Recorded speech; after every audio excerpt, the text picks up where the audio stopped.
This city goes to silent. When I pull up on my Lambo, we moving violent. Homies shoot like Rambo. This city goes to silent. When I pull up on my Lambo, we moving violent. Homies shoot like Rambo. Hold up, hold up, hold up, hold up.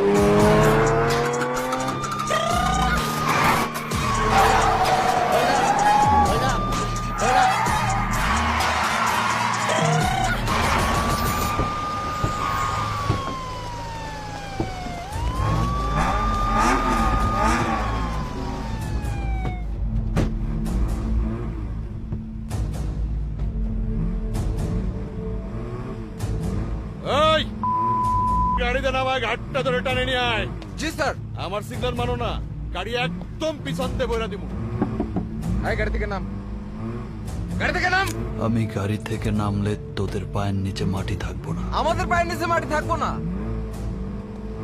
Sir. তো গাড়ি থেকে নামলে আমাদের পায়ের নিচে মাটি থাকবো না। পায়ের নিচে মাটি থাকবো না, মাটির নিচে গাড়ি ফেলামু। এই, চল, এই, নাম নাম কইতেছে, একদম গুলি করে দিমু। নাম।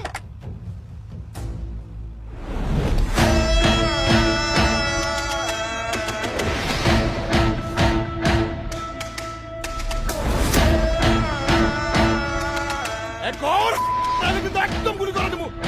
কর।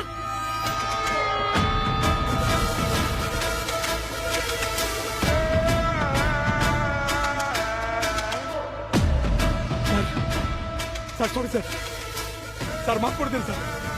স্যার বুঝতে পারিনি sir, sorry sir. Sir sorry sir, sir আপনি চিনতে পারিনি স্যার। স্যার আপনি যেতে পারেন স্যার। স্যার স্যার আপনি যান প্লিজ। রাস্তা ক্লিয়ার কর, রাস্তা ক্লিয়ার কর, রাস্তা ক্লিয়ার কর।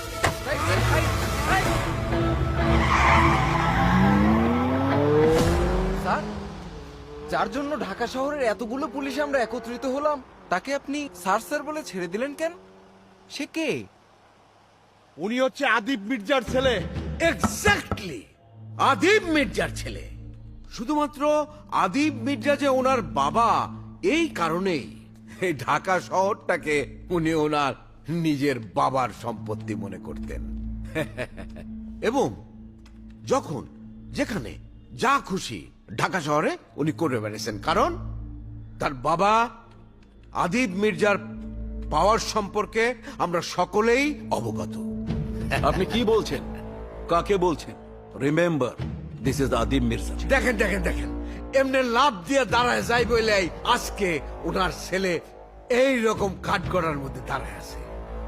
যাই হোক, এইবার আসা যাক